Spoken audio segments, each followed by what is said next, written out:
ලස්සන ලොග් එකකින් ඔයාලව හම්බ වෙන්න මම ආවා. ඉතින් හැමෝම සතුටින් පරිස්සමින් ඇති කියලා මං හිතනවා. මං අද ඔයාලට අරන් ආවේ ස්ටඩි ලොග් එකක්. දවසේම නෙවෙයි, මම දවල් ලන්ච් එකෙන් පස්සේ පොඩ්ඩක් පාඩම් කරා හවස් වෙනකන්. ඉතින් මට හිතුණා ඔයාලත් එක්ක ඒක ෂෙයා කරගන්න. ඉතින් දවල් දවසට පාඩම් කරන්න කම්මැලි ළමයි ඉන්නවනම් මාත් එක්ක පාඩම් කරන්න එන්න. ඉතින් ලන්ච් එක මම අද ගත්තේ ලන්ච් එකෙන් පස්සේ මම පාඩම් කරන්න පටන් ගත්තා. උදේවරු වෙනම් මුකුත් කරේ නැහැ, මොකද වැස්ස හරි කම්මැලි. හවස ඉතින් හිතුණා කොහොම හරි පාඩම් ටිකක් කරගන්න ඕනි කියලා. ඉතින් ඒක නිසා නිකන් පාඩම් කරනට වඩා ඔයාලත් එක්ක පාඩම් කරන්න හිතුන නිසා මං ලොග් එකක් ගත්තා. ඉතින් මං දැන් මේ පාඩම් කරන ගමන් තමයි ඉන්නේ. එහෙනම් හැමෝම දැන් මාත් එක්ක පාඩම් කරමු.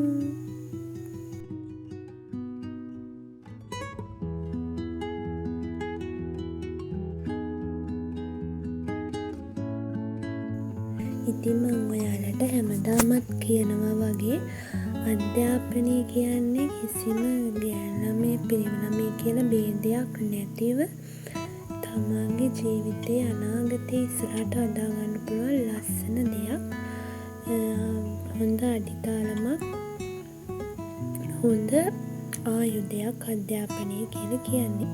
ඉතින් අපි දැන් ඉන්න මේ සමාජයේ සමහරව අපිව පිළිගන්නේ නැහැ. අපිව කොන් කරනවා, අපි කියන දේවල් අහන්නේ නැහැ. අපිට ගරුත්වයක් නැහැ. ඉතින් මේ හැමදේම අපිට අධ්‍යාපනයෙන් ඉහළට ගියාම අනාගතයේදී වෙනස් කරගන්න පුළුවන්. හැමෝම අපිව පිළිගන්නවා, අපි කියන දේ අහනවා, අපිත් එක්ක කතා කරනවා. වෙනදට අපිත් එක්ක නැති අයත් අපෙන් දේවල් දැනගන්න හදනවා. ඉතින් අන්න ඒ වගේ හොඳ සමාජයක් ගොඩනගා ගන්න ඔයාලට අධ්‍යාපනයේ ඉහළට ගියාම පුළුවන් වෙනවා. ඉතින් කාගේවත් කතාවලට රැවටිලා කවුරුවත් නිසාවත් කිසිම දෙයක් නිසාවත් ඔයාගේ අධ්‍යාපනය ඔයා පහළට දාන්න එපා. මොන දේ කරත් කමක් නැහැ. ඔයා අධ්‍යාපනයට පළවෙනි තැන දෙන්න. ඉස්කෝලේ යන කාලේ, පාඩම් කරන කාලේ, ඉගෙන ගන්න තියෙන කාලේ අපි ජීවිතේ විඳින්නත් ඕන. යාළුවෝ එක්ක ඇවිදින්න ඕන, කන්න ඕන, බොන්න ඕන, ලස්සනට ඇඳලා කරලා ඉන්න ඕන. ඒ හැමදේමත් එක්ක තමන්ට දෙමාපියන්ට කරන්න තියෙන යුතුකමක් තියෙනවනේ. ඒ තමයි එයාලා අපිට වේදම් කරන සන්නේවලට හොඳට ඉගෙන ගන්න එක. ඉතින් ඒ දේ අපි අනිවාර්යෙන් එයාලට කරලා දෙන්න ඕන. ඒක අපේ යුතුකමක්, අපේ වගකීමක්. මොකද කිසිම සතයක් අපෙන් නොගෙන අපිට මේ හැම දෙයක්ම ලබා දෙන්නේ අපේ අම්මයි තාත්තයි.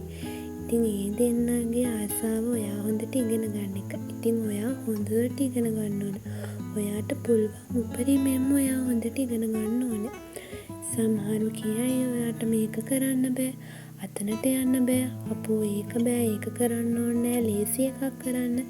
එහෙම නෙවෙයි. ඔයාට හිතනවා නම් ඔයාට ඒ දේ කරන්න පුළුවන් කියලා ඔයා ඒ දේ කරන්න. ඔයාගේ ආත්ම විශ්වාසය තිබ්බහම ඕනම දුරක් යන්න පුළුවන්. මොකද මටත් එහෙම කාලයක් තිබ්බ. යාළුවෝ නෑදෑයෝ මගේ කකුලෙන් ඇත්තා ඒ ලෙවල් කාලෙදී. ඉතින් මම ඒවට සැලුන්නේ. මම මගේ හිත විශ්වාස කරා, මාව විශ්වාස කරා. ඉතින් ඒ නිසා මම දැන් අද දැනට මට සතුට වෙන්න පුළුවන්. හොඳ ගමනක් ඇවිල්ලා තියෙනවා. ඉතින් ඉස්සරහටත් තවත් ඉහළට අධ්‍යාපනයෙන්ම ඉහළට ගිහිල්ලා අම්මටයි තාත්තටයි ගරුත්වයක් ලබා දෙන්න තමයි මම තාමත් මේ වැඩ කරන්නේ. ඉතින් මම ඔයාලටත් කියන්නේ ආයෙමත් මොන දේ වුණත් ඔයාගේ අධ්‍යාපනය නම් කිසිම දෙයකින් නතර කරන්න හදන්න එපා. අධ්‍යාපනය කියන්නේ හැමෝටම අත්තටු. අත්තටු අපේ නම් අපි ආස තැනකට ඉහළටම අපිට පියාඹන්න පුළුවන්.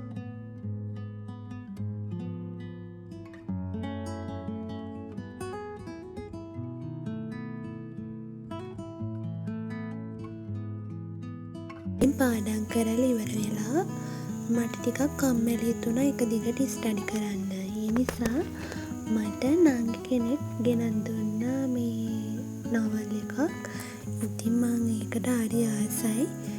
මං ඉතින් ඒක මට තව ටිකක් කියවන්න තියෙන නිසා මම ඒක කියවන්න ගත්තා. මොකද පරිසරෙත් ටිකක් වටපිටාවත් නිකන් අඳුරුයි වහින්න වගේ. ඉතින් ඒ වෙලාවට මං හරි ආසයි පොතක් එක්ක තනි වෙන්න. ඔයාලා දන්නවනේ මං කැමතිම වැඩේ පොත් කියවන්න.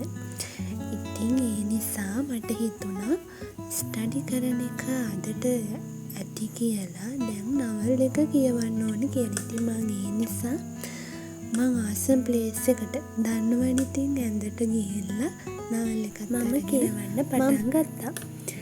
ඉතින් මේක හරිම ෂෝක් නවකතාවක්.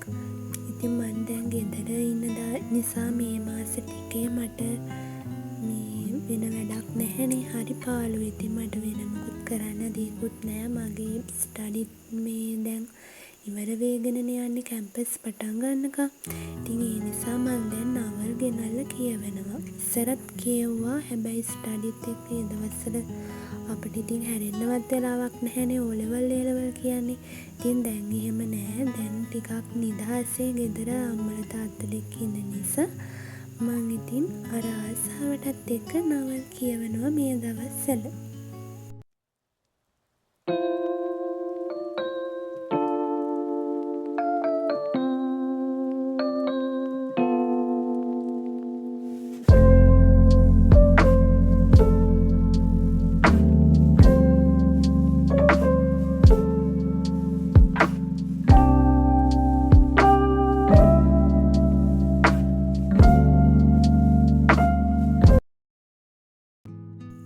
ඉතින් ඔයාලත් මං කියන්නේ පුළුවන් කාලේ මහන්සි වෙන්න උපරිමෙන්ම.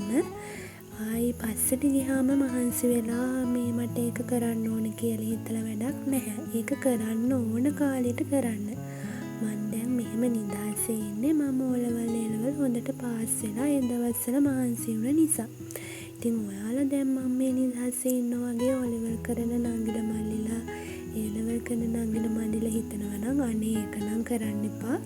ඔයාලා හොඳට මහන්සි වෙලා දිවාර නොබලා කියන්නේ නිින්දක් ගැන හිතන්නේවත් නෑනේ ওই දවස්වලට. මම නම් හිතුවේවත් නෑ.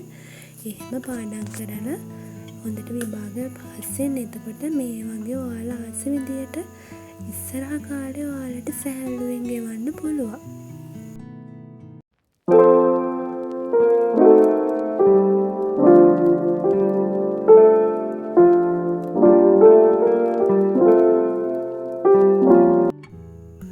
ඉතින් මං නවල් එක ගොඩක් හවස් වෙනකම්ම කියවුවේ නැහැ. මම නවල් එක කියවලා ඉවර වෙනකොට 5යි ගානක් වගේ. මට වෙලාව නම් මතක නැහැ. 5යි ගානක් වගේ. මං දවසේ මොන වැඩ කරත් 5 වෙනකොට මං ඒ වැඩ ටික සේරම ඉවර කරලා ගෙවල් පීදලා අතු ගාලා මා කඩලා මේ ඒව කරනවා. ඉතින් මං ගොඩක් වෙලා නවල් එක කියවුවේ නෑ. හැබැයි රැට නම් මං නිදා ගන්නකම්ම නවල් එක කියවනවා. මේ මොකද ඒ තරම්ම ආසයි. තරම්ම මං ඇඩික්ට් වෙලා ඉන්නේ නවල් කියවන්න. ඉතින් මං වැඩියක්ම හවස 5න් පස්සේ අම්මලත් එක්ක ඉන්න තමයි ආස. මොකද යාළුවත් ඉතින් අර මේව වැඩ කරන ගමන් ඉන්නේ. අම්මා නම් ගාඩන් එකේ වැඩ කරන වෙලාවට එහෙම මං හරි ආසයි එයත් එක්ක ඒ දේවල් වලට ඉන්න. මොකද කැම්පස් පටන් ගත්තාම අපිට යාළුවත් එක්ක ඉන්න හම්බෙන්නේ නැහනේ. ආසාවටවත් අපිට හවස් වරුවක යාළුවත් එක්ක ඉන්න හම්බ වෙන්නේ නැහැ. ඉතින් ඒ නිසා ඉන්න පුළුවන් කාලේ මං එයාලත් එක්කම කාලේ ගත කරනවා හරිම ආසාවෙන්.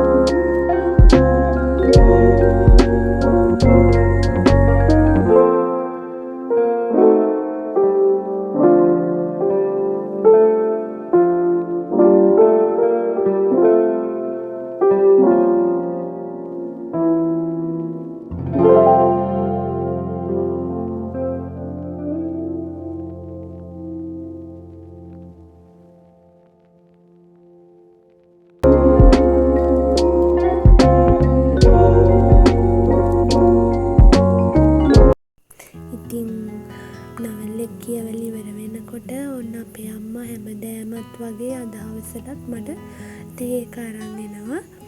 මේ හැමදාම පුරුද්දක් විදියට අම්මයි තාත්තයි මායි අනිවාර්යයෙන්ම හවස් වරුවේ තේ එකක් බිබී කතා කරනවා ඉස්සරහට වෙලා. ඉතින් මං හරි ආසයි ඒ දේට. විහිළු කතා, ජීවිතය ගැන දේවල්, හැම දෙයක්ම එතනදී ඉතින් අපි කතා කරනවා. එයාලගෙන් ගොඩක් දේවල් මං ඉගෙන ගන්නවා.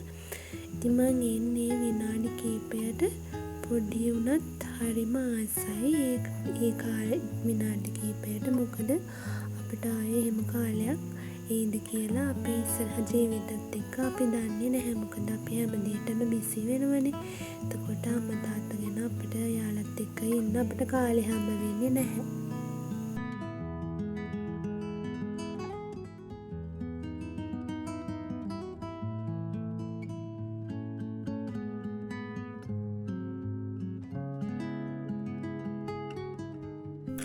ඉතින් මම නවල් එකත් තේත් බීලා ආපහු නවල් එක කියවන්න පටන් ගත්තා.